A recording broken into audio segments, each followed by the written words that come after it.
Hello, everyone. I want to thank you guys for joining us for the Native American Agricultural Financial Services third Thursday webinar. I know it's not on a Thursday, it's on a Friday, but we're really excited this month to have actually three webinars. Mr. Rob Holcomb is going to be presenting all three webinars this month. And today will be over business entities.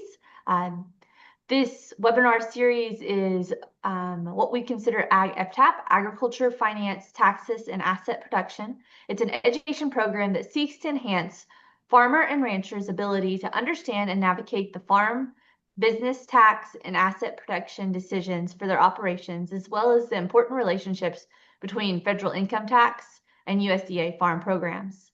The Native Agriculture Financial Services is a reliable and trusted partner in providing capital to support agriculture production, rural business development, rural infrastructure for Native American farmers, ranchers, and agricultural communities. My name is Harley Moore.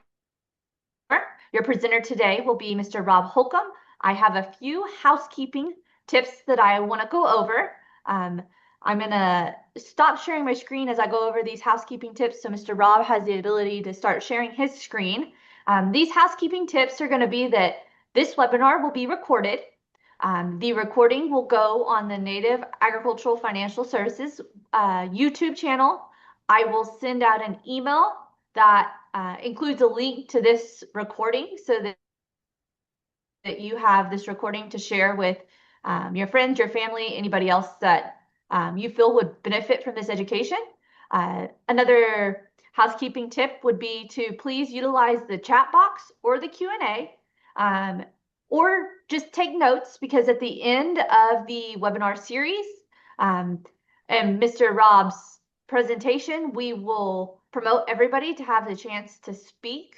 And so during that time period, you actually will have a chance for a live Q&A session.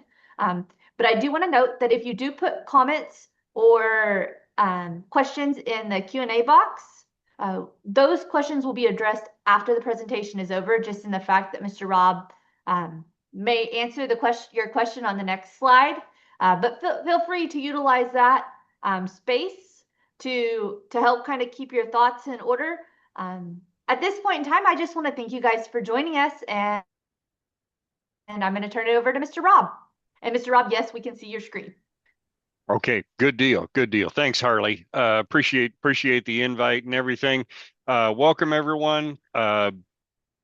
Just a quick introduction for myself. I'm Rob Holcomb. I'm an extension educator in ag business management. I work for the University of Minnesota. I'm coming to you today from my basement at my residence in Marshall, Minnesota. I'm located in the southwestern part of the state.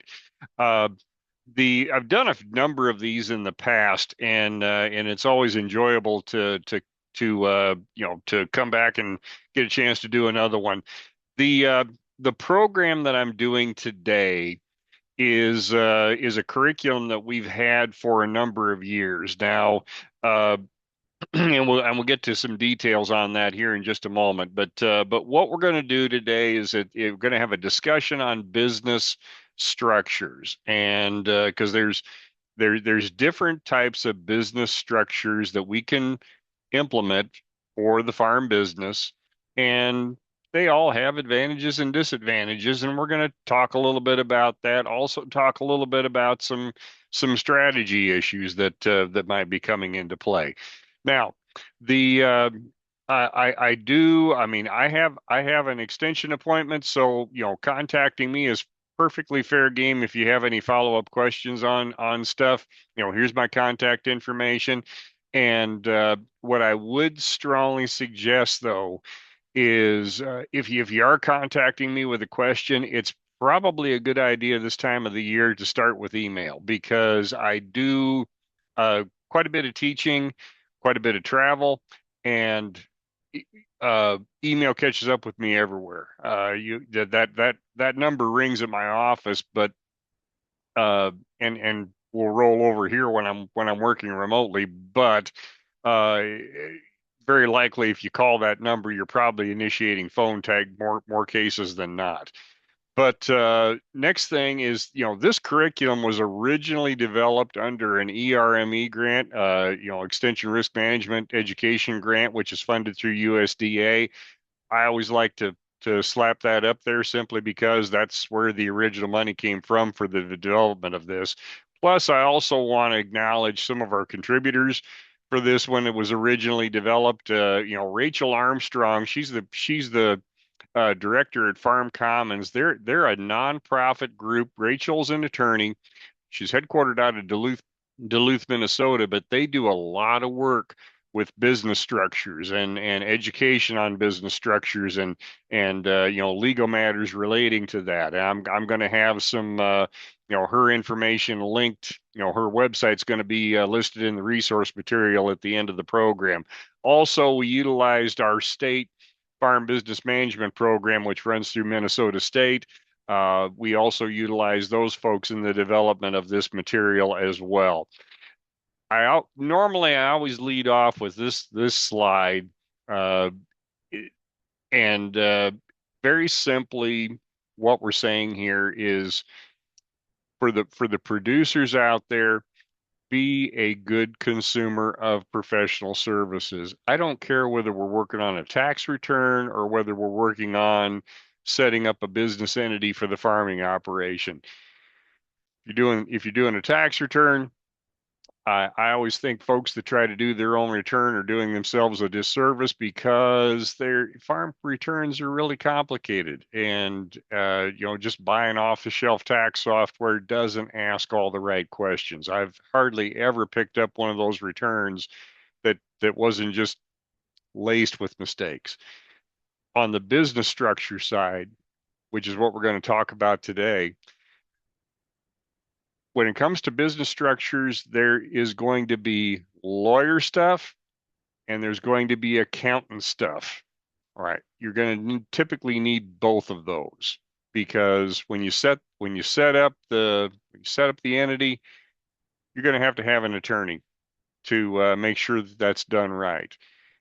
Strongly advise people against going some of these online tools and everything and just setting up something online because you're trying to protect yourself against liability issues. And if something does happen where you get sued, if you got this online thing, odds are some hotshot lawyer is going to be able to shoot some holes in it, and you're going to end up getting it thrown out in court. So be a good be a good consumer of professional services. So let's get into the material itself. So why do we want to choose a business structure? And that's the first thing that we're more or less going to look at. So there's a number of factors here that go into why we might want to set up a business structure. And the first one that comes to mind is the liability concern, right?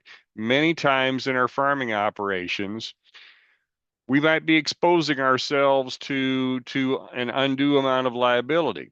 Now, say for instance, if you're an operator and you're operating a vegetable farm and you're doing farmers markets and you're selling produce to the public, right? If you happen to have, say something happens where, we've got some, something happens with, between farm or on the farm or something like that to where we might have like an E. coli or a listeria problem, and folks start getting sick after eating our produce and everything. There's forming an entity might protect our operation a little bit. Now, on the liability side, we're going to get into the details on that, but there's certain entities that are going to provide some liability protection in that case. Taxes, all right, some entities actually allow us to save some money on income tax when just by virtue of the way that they're structured. All right, because some entities allow us deductions that we can't take with say with the regular sole proprietorship, and sometimes the structure just allows us to tax benefits that we don't get from the other business structures. We'll get into that.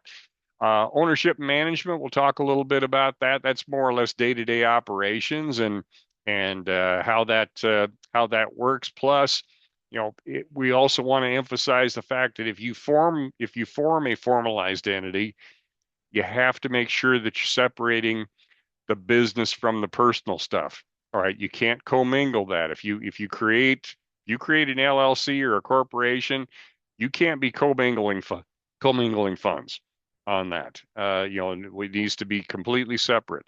Authority and formalities, we'll talk a little bit about that. That's again day-to-day operations, and also the formalities of whatever it is that we form. Some entities have more fiery hoops to jump through than others. All right. And we will talk about that this afternoon. Capitalization is all we're talking about there is how do we get assets into the entity and whether or not it's going to be taxable when we move the stuff in there or not. All right. That's all that's going on there. Transfer and estate planning. Now, some entities are better suited to help you if you're in a situation where you're trying to pass the farm on to the next generation or you're planning to pass the farm on to the next generation. It allows, some of those entities allow an easier transfer. In fact, one that we're going to talk about today, that's specifically what it's designed to do. Also government program payments. Now, and the reason why we get concerned about that is, prior to the new legislation that was passed back in July, okay, you probably heard of the One Big Beautiful Bill Act that, or also known as HR1, that was signed into law on the 4th of July. Had a lot of tax provisions, but there were also a lot of farm bill related items in that. Now, those changes raised payment limitations. It also expanded or rather, it limits the payment limitations based on entities, and we'll get to that. We got slides that are specifically going to talk about that when we get there. Now, let's start off with the liability, and we're gonna decode each one of these moving through the program here. Now, on the factors to consider, liability would be the first one. Now, when we're saying that an entity is going to give you liability protection, what we're mainly talking about here is the liability protection that you get from an entity is it protects your personal assets from being on the hook for business liabilities. Right. So if we've got our assets in the business in an entity and something happens where we get sued, the idea is that only the assets that are in the business entity are going to be fair game for the court. All right. If we're a sole proprietorship and we don't have any kind of entity structure or anything, the person suing us can go after business assets. They can come after my house. They can come after my car. They can come after my retirement plan. And without some kind of a business entity structure with a corporate veil type of situation, those personal liabilities can easily be accessible for business liabilities. All right. So that's primarily what we're talking about there. Now, it the liability protection that we might talk about with these entities is not a substitute for a good liability insurance policy. All right, that is not. I'm not never. You're never going to hear me say that in this program. We still need to have good insurance, regardless of whether we have an entity or not. All right, and we'll get more into that. Now, on the taxes side of things, we'll actually get more into the taxes when we talk about some individual entities, because there's two different types of entities that we're going to talk about here today. There's the certain business structures where it's entity level taxation. For example, like a sole proprietorship. All right, if I happen to be farming as a sole proprietor, all right, everything is in my name. There's no, you know no business structure or anything. Uh, I keep a set of books for the farm. When I file my tax return, I'm going to put everything on a Schedule F. It's all going to get filed on my own 1040. So there's really There's no structural difference. The other on the corporate side, that's kind of how a C corporation works. All right, a C, and we'll talk more about this later again, but the C corporation files its own tax return, it pays its own tax. All right. Then you've got pass-through entities, all right, such as a partnership or an LLC or an S corporation. And the reason why they're called pass-throughs is the the entity files a tax return, but it doesn't pay any tax. Right? The entity files the tax return, and the money from that entity flows to the individual partners or shareholders. And then it gets, and then the income is taxed on the shareholders and partners' individual tax return. All right. Also, the other consideration too is some folks make decisions based on current tax law. Current tax law is only as good as it's only good until Congress decides to change it. All right. Now, my one of my main roles with the university is I do a lot of tax education. I head up I'm the tax director for our university tax schools, and we've been teaching a lot on this new legislation that was passed back in July. And the law says that there are all these provisions that this new law made permanent. Well, permanent only means that it's not scheduled to sunset or go away at a future date.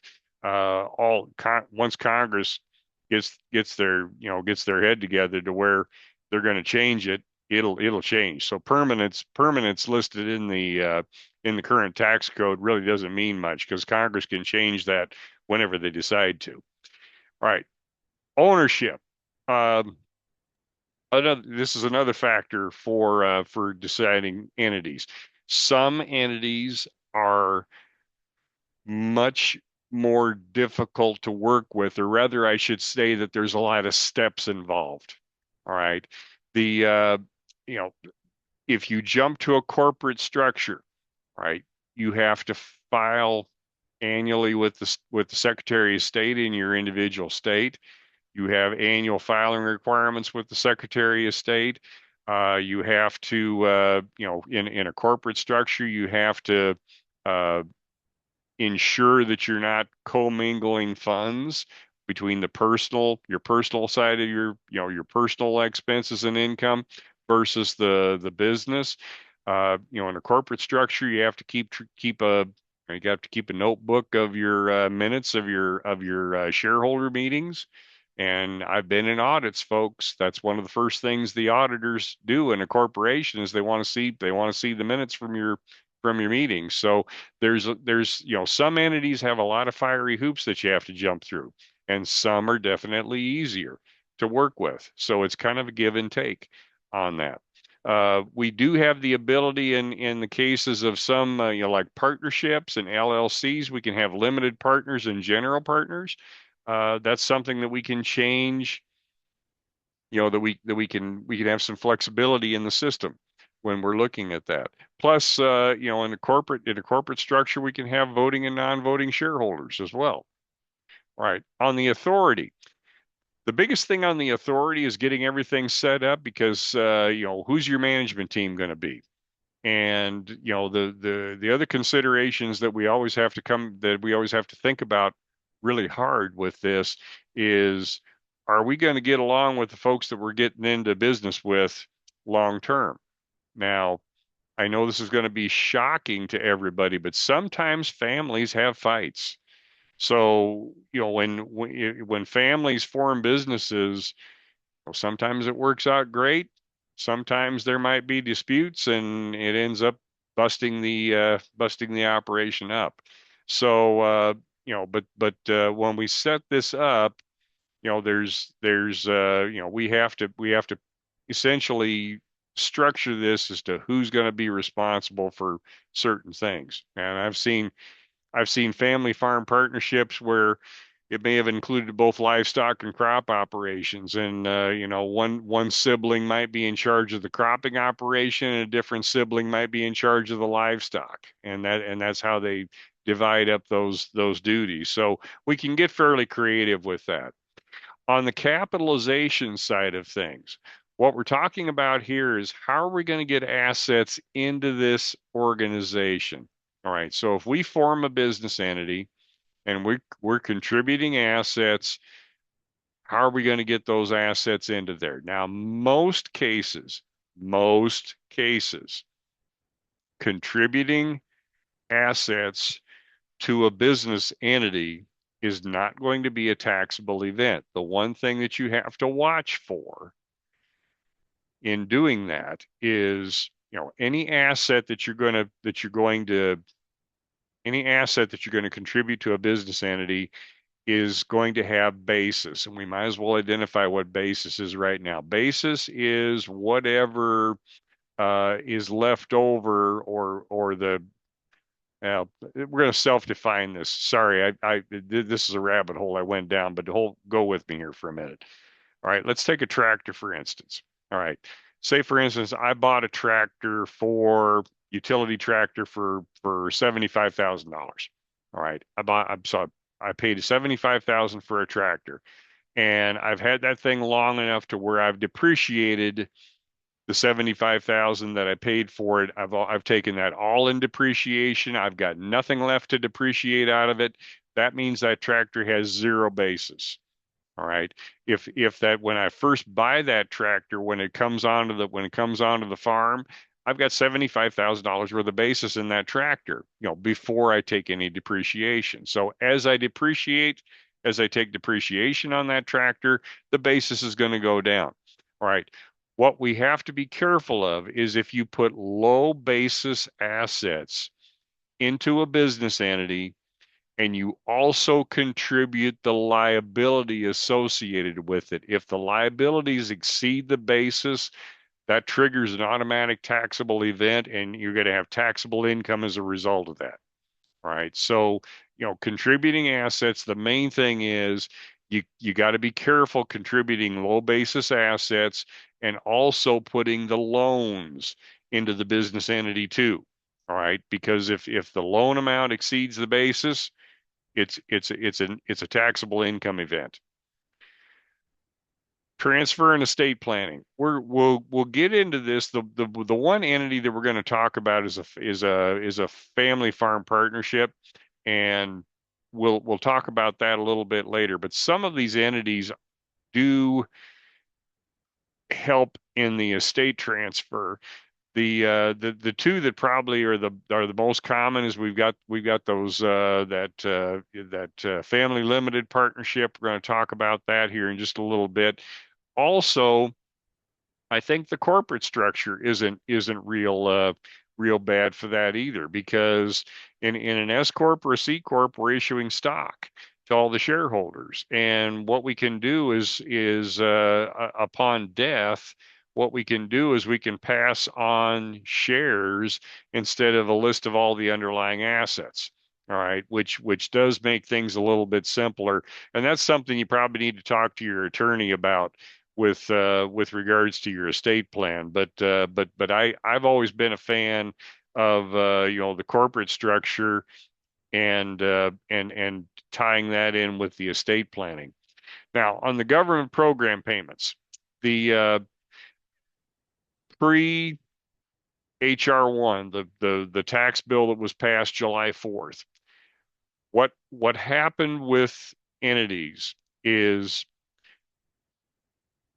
there was a payment limit per individual. It used to be $125,000 per year per person, right? And the other limitation that the government had with business entities is that if you had an entity, any type of entity, that you had to go to the Secretary of State to get a charter for. Now that would include any of the limited liability companies, limited liability company, limited liability partnership, all the limited liability entities, period. All right, you have to go to the Secretary of State for every one of those to get a charter in order to set the thing up. Also including S corporations and C corporations. So the general partner, which doesn't have to, general partnership, which doesn't have to go to the Secretary of State for a charter. If you had a general partnership, all of the individual partners used to get their own USDA payment limitation. All right. So 125,000 each of the partners would have a limit of 125,000. But once you jumped to that entity, like an LLC or an S corp or a C corp, that limitation was at the entity level. And so if you had a whole, 10 shareholders, that 125,000 would have been split between all 10 people. All right. So it was severely limiting in that regard. Now that's the way it used to be. Now, with the passage with the passage of the tax bill last summer, all right, the payment limitation used to be 125,000. All right, legislation bumped that to 155,000 for 2025. All right, and I do realize this is something that addresses more on the large farm side of things, but this is something that impacts everybody. So those limits are going to be adjusted for inflation every year. The other thing that HR1 fixed, and I think this was a correct move that the legislation did, is that I mentioned earlier, the S corporations, the LLCs, the C corporations, that that payment limitation used to be applied at the entity level. If you went to an entity that you had to go to the Secretary of State for, that's been taken away. Okay, that it's now at that it's now the same as what it is for a general partnership, and that's across the board with all S corporations, C corporations, and LLCs. All right, so we have a lot more flexibility in maneuvering the uh, payment limitations in that regard. Okay, so let's just kind of recap here a little bit. What we've talked about here, this is just one section that we're talking about here. So we've been talking about the liability, the taxes, the ownership management authority, capitalization. State planning might be a consideration, and the government program payments are definitely a consideration. Now, folks ask me all the time, all right, I'm forming a new farming operation. What's the best entity? Well, the answer to that is it depends. All right. It largely depends on what your goals and objectives are in the operation. And if you're in business with family members, or you've got an unrelated party that you're in partnership with or going into business with, you need to sit down and you need to decide what's important to us. What do we need to protect? What are we concerned about? Right? And then those are the things that we use to make up our mind. So that answer is, there is no such thing as a perfect entity. It depends on what the goals and objectives are of that individual operation. So let's go into it. Got another section here where we're going to talk about some of the different structures and give you a little bit of idea what's going on with these things. Now we're going to talk about a sole proprietorship, qualified joint venture, general partnership, several of the limited liability company partnership entities, the family limited partnership, C and S corp. All right, so those are the biggies that we're going to see in the typically in the farming operation. Now, on the sole proprietorship side, all right, this is the oldest and by far the simplest method of doing business. All right, it's by far the most common. Now, if I don't farm, but if I were to start farming and didn't have a business entity, I'm operating as a sole proprietor. All right. I'm the owner, I'm the operator. I'm going to, keep a set of books, keep track of my income and expenses, and keep track of my machinery and all that sort of stuff. It's easy to set up. We don't have to file anything. I mean, go I go to the bank and set up a checking account. And that's pretty much it. If I'm going to have employees, I'll have to go get an employer ID number. But that's only if I have employees, or there's certain things where you got to go get that EIN. But uh, it for somebody that doesn't have employees, odds are they don't even need it. So the business is not separate from the owner. All right, they're essentially one and the same. Now, the key thing about a sole proprietorship is there's no liability protection. All right. If I'm operating a sole proprietor, the business assets and the liabilities, they're all owned by me. I don't have any corporate formalities or anything to file, but I'm responsible for all the liabilities. All right. If I'm operating my business, for instance, I have say I hire an employee, and that employee happens to be driving a grain truck to the ethanol plant to haul some grain to for sale, and something happens where that individual gets into an accident, happens to be at fault. There's nothing stopping the person that got hurt from suing me and the business. And if I'm operating that as a sole proprietor, they can go after the business assets. They can also come after my house, my car, my retirement plans, and really nothing is off the table in that regard. So, no liability protection. And again, entities that give you liability protection, what we're after protecting personal assets from business liabilities. All right. Now, flow chart wise, this is the way that looks. Okay. The sole proprietor. If I'm the sole proprietor, I maintain the books. I run the operation and everything. When it comes time to file that on a tax return, okay, we're going to file that on a 1040. Farm stuff goes on a Schedule F. Non-farm businesses go on a Schedule C. So if I happen to be running and some kind of an unincorporated business, if I open up a coffee shop or something there and I didn't have it set up as a corporation or anything, I'd file that as a Schedule C. It's a non-farm business. All right. So that's the basics of the sole proprietorship. Now, on the qualified joint venture, all right, this one has been getting some traction in the last few years.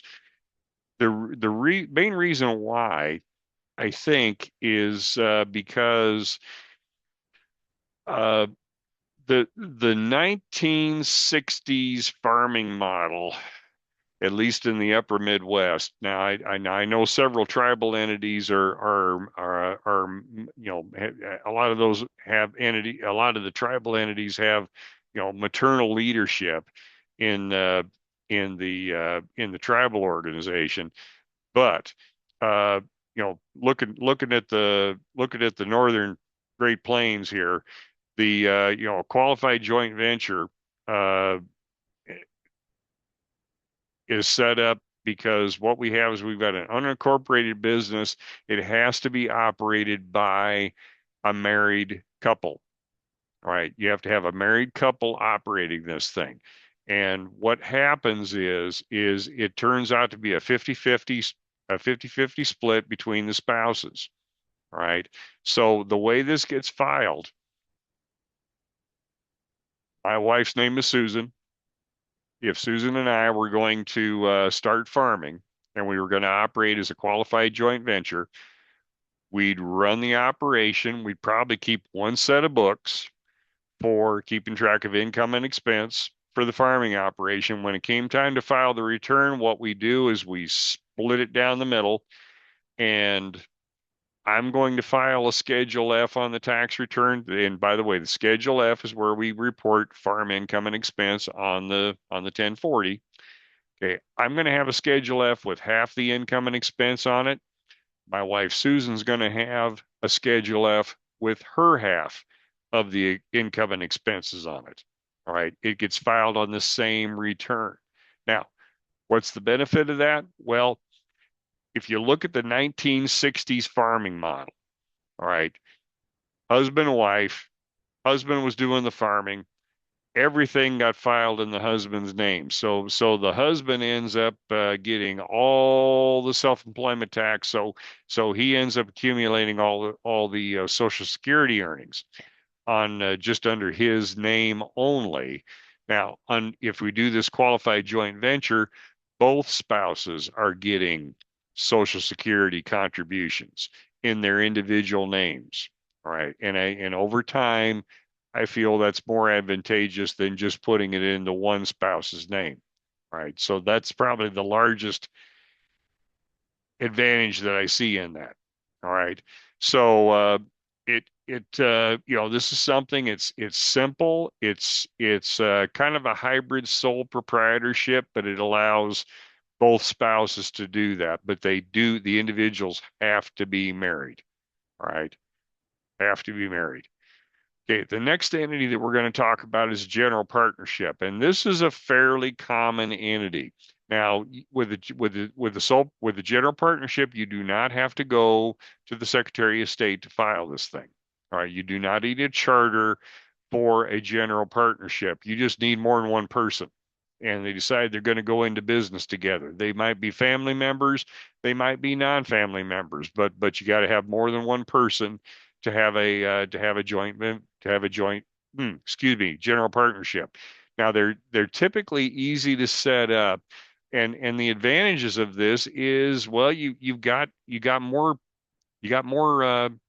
uh, people power for running the operation. I mean, you got two people instead of just one. So it's easier to kind of share the workload and manage the workload. You're going to have more assets because you got two people contributing. So that's an advantage. And now the bad part about a general partnership is there's also no liability protection, just like the sole proprietorship. Right. So if something happens and the farm ends up getting sold, there's no corporate veil separating those individual owned assets versus the business assets, right? So there's no liability protection. Also, I mentioned earlier, sometimes people have trouble getting along. I mean, families can have fights, and there's potential conflict with a partnership because you got more than one person in there. Now, the flow chart that I have here is it kind of shows you what's happening with a general partnership. A general partnership is a flow through entity. And let's look at what we got here. Let me turn my laser pen on here and see what we have here. We've got the general partnership. We got the partnership set of books. So there's going to be one collective set of books for keeping track of all the income and expense for the partnership. All right. At the end of the year, the partnership files its tax return, which it's filed on a 1065. And then when you file a partnership return, it spits out. When I do a partnership return and I print it off, it's going to print off these K1s, which is it's an information sheet that goes to every one of the partners. All right. So this K1 goes to, in this example here, let's say we got three partners, each own a third of the operation. So a third of the money's going here, a third of the money's going here, and a third of the money's going here. All right, they get this K1 and they file that income on their individual 1040s. All right, so that's the way a flow through works. Now, there's no tax advantages to this. All right, income is income. All right, if these three individuals had their separate operations and they had the same amount of income per person, they'd have the same amount of tax. All right. If it's a farming operation, all that money is going to be subject to self-employment tax. And so I want to point out there's no tax advantages to this. There's also no liability protection either. Now, a close cousin to that is an LLC. All right. And we've all heard of LLCs. All right. LLC is a limited liability company, not limited liability corporation. That one I just said is incorrect. All right. Now, in an LLC, you do have to go to the Secretary of State in your state and get a charter. All right, you've got to get that thing chartered at in your state of residence, and and once you get that done, we set this thing up. It's a legal entity, and the owners can decide how this gets treated for taxes. Now, with any of these pass-through entities, what we can do is we can make an election to treat this thing. For instance, if we want it to be taxed as a corporation, we've got the option to do that. Now, I'm not going to get into that too much in this webinar because that's getting really, really deep, and that gets complicated. That's something that you need to talk to your accountant about. But I'm not real crazy about it because the those are called check the box options. And what you do is say if you had an LLC and then you want to get it taxed as a corporation, and so what you have is you've got an LLC and a corporation, that gets taxed as a corporation, but all your organizational pieces are still for the LLC. I see all kinds of problems with that. It's easy to get that status knocked out because there's a lot of rules and everything that you got to follow on that. Now, most LLCs are going to be taxed as a flow through, exactly like the partnership that we just looked at, but you can also have a single member LLC, right? Say that again. You can have a single member LLC. The single member LLC just files on a 1040 return, but say if you filed on a Schedule C or a Schedule F, you just write down, if I formed an LLC that was a single member LLC, I'd put down Rob Holcomb, comma LLC on the line on the Schedule F, and I could file the return that way. Uh, but there's a substantial number of single member LLCs out there, but most are going to be structured like partnerships. So the typical LLC is going to look exactly like the general partnership. The LLC is going to maintain one set of books, and you're going to have K1s going to all the partners. So if this thing made $90,000 net, you're going to have $30,000 going here, $30,000 going here, $30,000 going here, and all the partners file that income on their individual 1040s at the end of the year. What you're also going to notice is these pass-through entities require a lot of filing of taxes. You got to file the entity tax return, and then all the individuals are going to have to file their returns. So there's more tax filing that's going on with those things. Okay, next thing here, we've got a limited liability partnership. Now, when I first started this curriculum, I thought this really doesn't have much application in the farming operation, but uh, you see a few of them here. But the whole idea of this limited liability partnership, you got to have more than one person involved in the operation. These are actually used more in, you see this entity done more with maybe a doctor's office or a lawyer's office or a dentist office.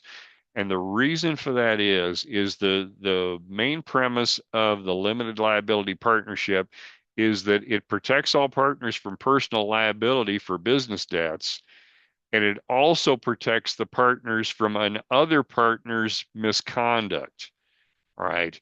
So, say for instance, I was in partnership with somebody else, and we were running a law office, hypothetically. All right. And part of our law practice, I did something just absolutely ridiculously horrendous. I did something wrong, just really messed up somebody's business or estate plan or something, and the firm ends up getting sued, right? Because I did that. My partner is not going to be liable for my mess up. All right. So that's really the key thing in a limited liability partnership. You can see these. I have seen these in an agricultural operation, but it isn't really common that you're going to see that. Now, there's a limited partnership. This is different from our previous slide. This this one is typically done more for operations where you've got investors. You've got, say, for instance, you have an investor because in a limited partnership, you're going to have both general partners and you're going to have limited partners. Now, in a limited partnership, the general partners are exposed to liability just like they were a sole proprietorship. It's the limited partners that have the liability protection. They're only on the hook for the amount of money that they've got invested in the business. All right.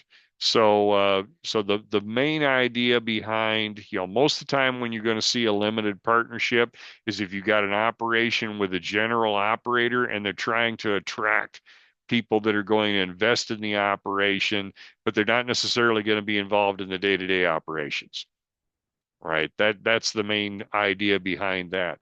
Now, the family limited partnership, this entity exists solely for the purpose of estate planning. All right. It is set up for the preservation of generational wealth. The whole idea of this, and I guess I've done these in previous job I had. Uh, I did several of these every year. The idea is that if you got a group of family members that own a farm, what you can do is, well, I'll just describe what the family did that I worked with on this thing. We had mom and dad were still alive, and we had and there were four siblings. One of the siblings happened to be operating the farm. All right, everybody was located locally. What mom and dad did is mom and dad put the farm into this family limited partnership, and everybody had an ownership. Well, it started with mom and dad owning everything. And over time, what mom and dad did is mom and dad gifted a portion of the farm to each of the children every year. Over time, they transfer the ownership of the farm. Right. And what they did is they did that through gifting because every year we've got that annual gift exclusion. This year it happens to be $19,000 per person.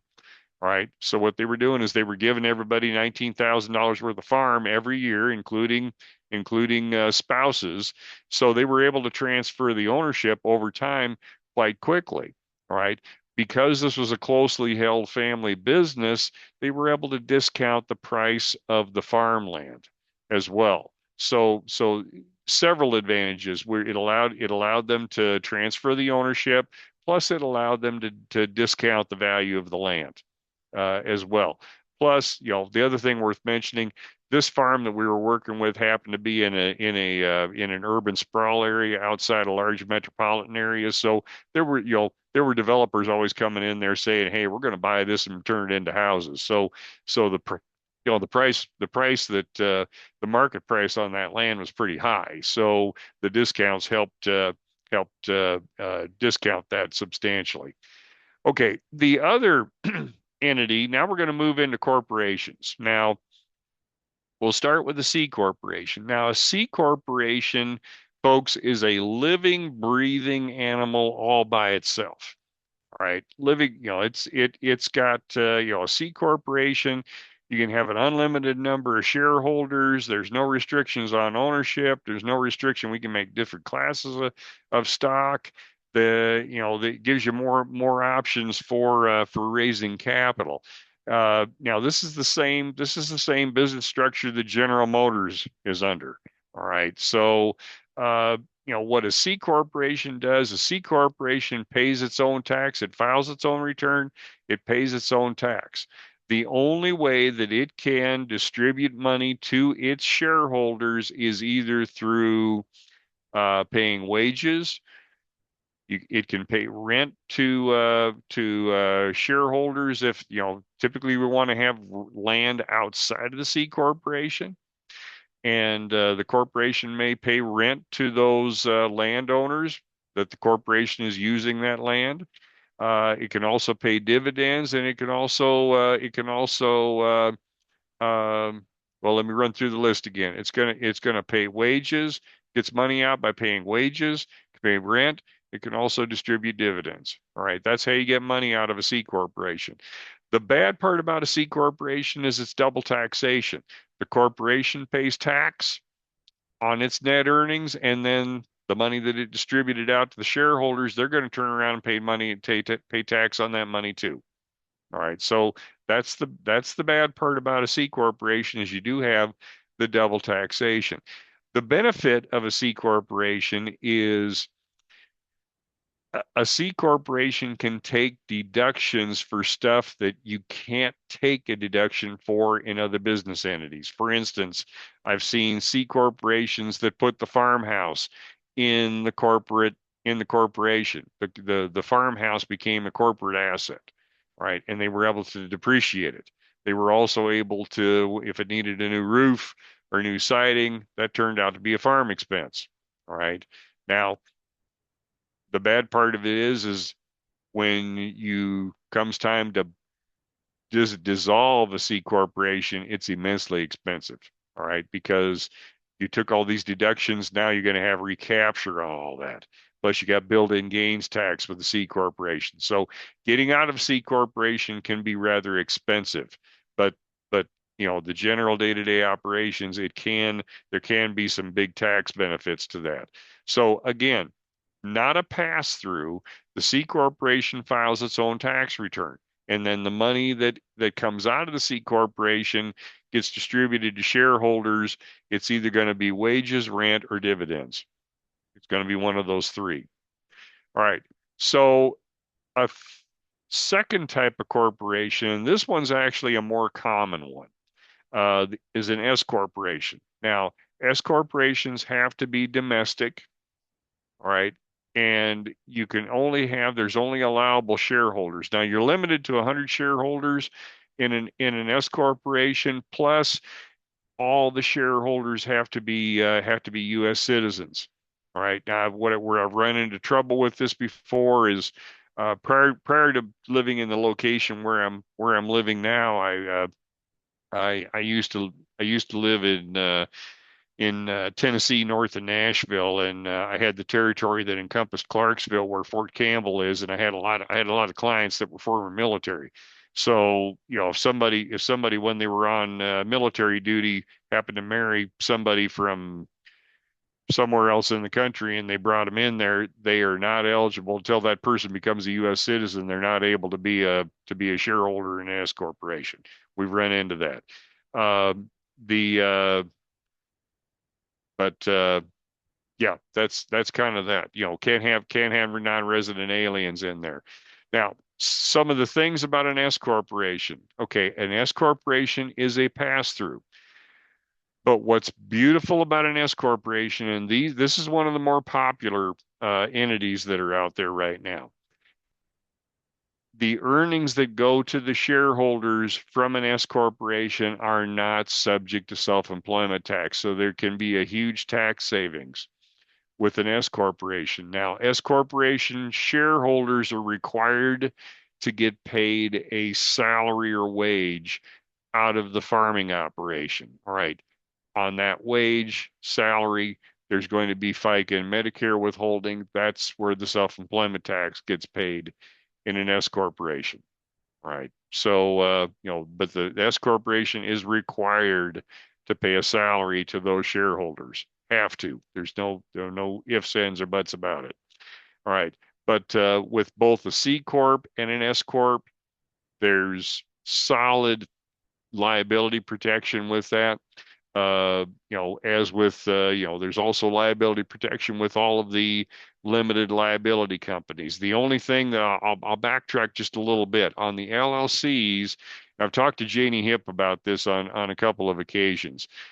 There are some concerns about the LLC. The LLC structure's only been around since the early 90s, and it has not been tested thoroughly in court. So there are some concerns that the liability protection with an LLC versus an S or a C corp might not be as good as what you got with the C or an S corp. All right, getting back to the S corporation, here's the way the flow works on the S corporations. The S corporation has its own books, files its own return, doesn't pay any tax.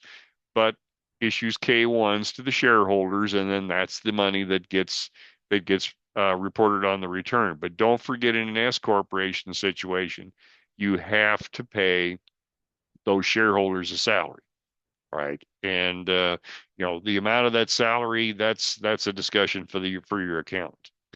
All right, land ownership with an entity. Please understand, folks, do not do not ever put land into a C corporation. All right, because with the built-in gains, it is a horrendous tax bill. I mean, I won't bore you. I won't bore you with horror stories on this, but just I can tell you stories of situations that I've seen where folks put land in C corporations back in the 1980s, and unfortunately, the folks passed away without a farming heir to take over the farm, and it ended up getting sold, and it was a horrendous tax bill because it got taxed at the corporate level and then it got taxed at the individual level, and they literally ended up giving half of it away, over half of it away. So it was a horrendous thing.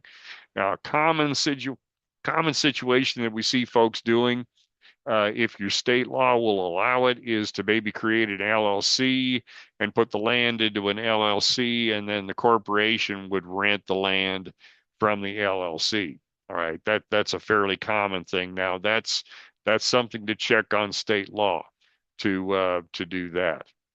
All right, introducing the introducing the case study. I want to take a few minutes here. I'm looking at the clock here, and we got enough time to get this done. uh, I want to have a little bit of a discussion here, and have you folks interact in the chat box a little bit here. But in this case study, what we're going to talk about here is I'm going to create a situation here. We've got a brother and sister that both have separate farms, but they also farm together a little bit too. I mean, but they have separate farms, but they're starting to kind of commingle things a little bit. Now these are dollar amounts from a few years back, so they're probably inflated a little more than what we'd see right now. Uh, but the brother is farming 1,100 acres and has a fair amount of farm income, and also the sister is farming 1,000 acres, and she's got a fair amount of income. She also has a son that she wants to bring into the farming operation, and the son has a small hog operation, and he's got a little bit, small amount of income. Right. So what we got is we got siblings and a son or nephew in this case. And what they're looking at is they're looking at trying to combine this into one business. And what we want to do is, and this is an exercise that I think everyone needs to think about. If you're looking at a business entity, you need to look at all of those criteria that we talked about. Liability, how much hassle is it going to be? What's important to us? Um, and but in this case here, what I'm going to do is I'm going to give you some criteria here, and I want you to think about what entity, and I'm going to give you a moment here to look at this. I'm going to flip the different types of entities up on the next slide. This family in this situation, their number one goal is taxes. They hate paying taxes. All right. They're also really concerned about personal liability. They don't mind a little extra record keeping or structure. And they're also interested maybe in setting something up to maybe transfer the farm to the next generation. So what we're going to do, here's the stuff that we just talked about. Right? And with kind of a summary here a little bit. Now, given that, and again, what we were talking about is, taxes. We don't mind that extra structure. Looking at maybe something that's going to transfer the farm. Uh, Anybody have any thoughts on that? Just kind of looking at the chat box a little bit. Does anybody have any guesses? And nobody's gonna judge anybody, but here's a chance to interact a little bit. Any ideas on what might work for these folks? Because this is the kind of exercise that you need to do in your operation if you're considering one of these things. We'll give you just 30 seconds or so, and if not, I'll kind of talk through it here a little bit. Okay, we may have a quiet crowd today here. So anyhow, let's back up a minute here. Uh, if I Okay, slight mouse problem here. So again, we're looking at taxes. They're really concerned with personal liability. They don't mind the extra record keeping, and they're looking at something kind of to transfer to the next generation. Well, the first thing that's going to come to mind is the only entities that we've talked about that are going to help you save taxes is going to be the corporate entities, the C corporation and the S corporation. And the C corporation, because on the tax side, and the C corporation can deduct some expenses that in everything else are going to be considered personal expenses.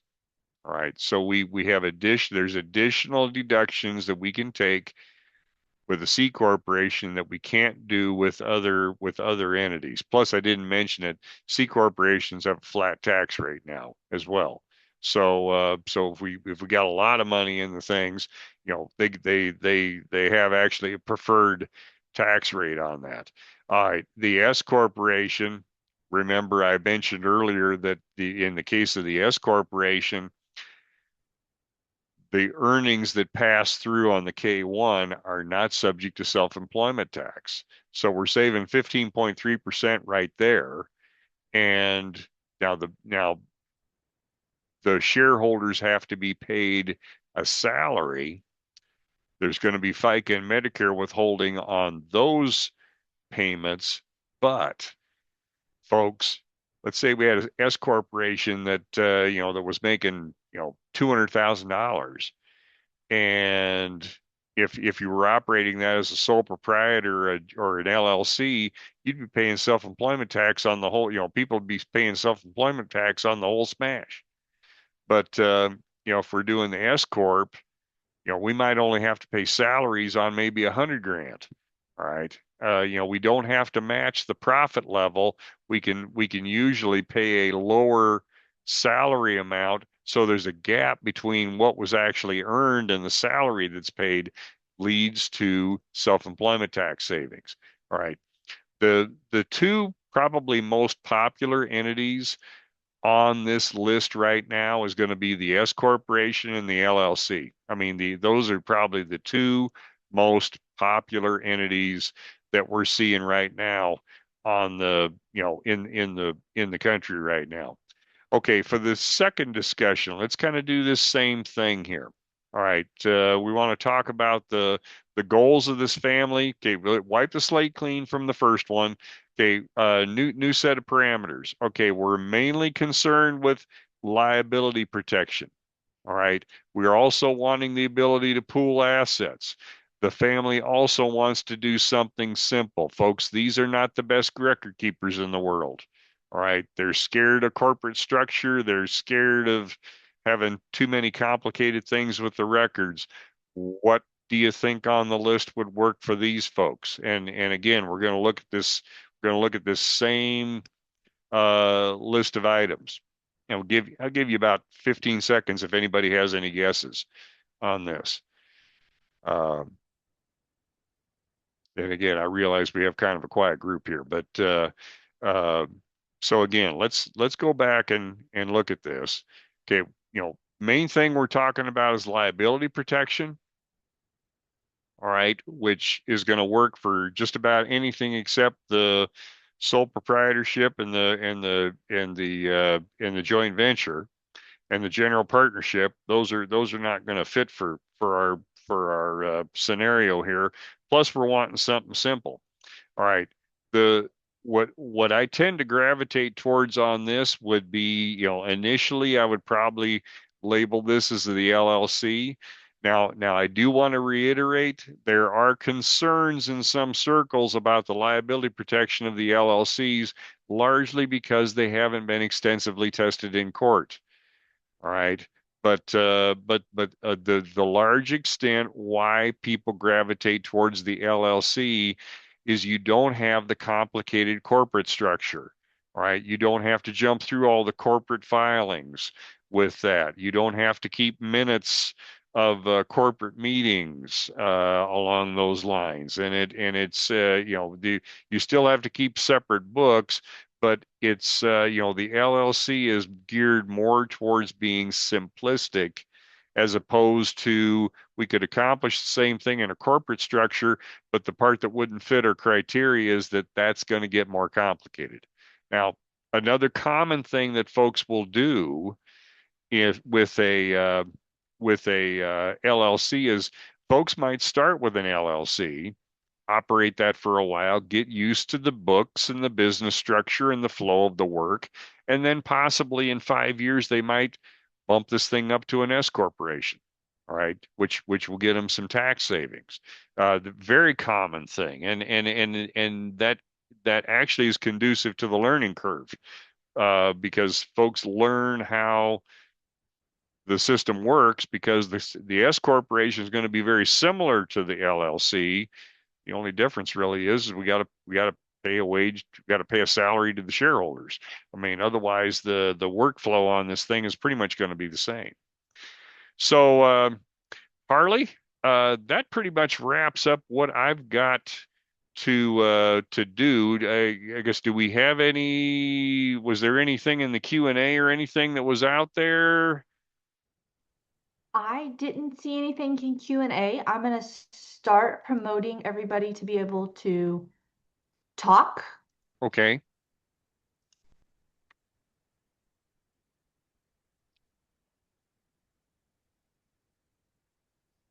And I want to thank everybody for hanging in there. This is not the most interesting topic in the world, but it's very important. Like most things, it's extremely important to have a good knowledge base on this.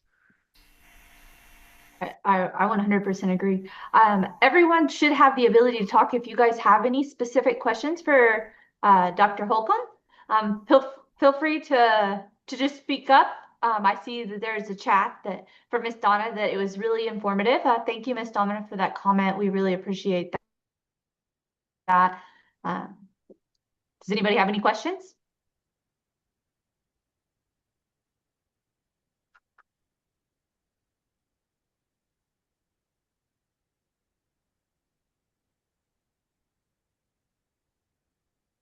I'll tell you what, while we're going through this, if something comes up, again, here's my contact information and partly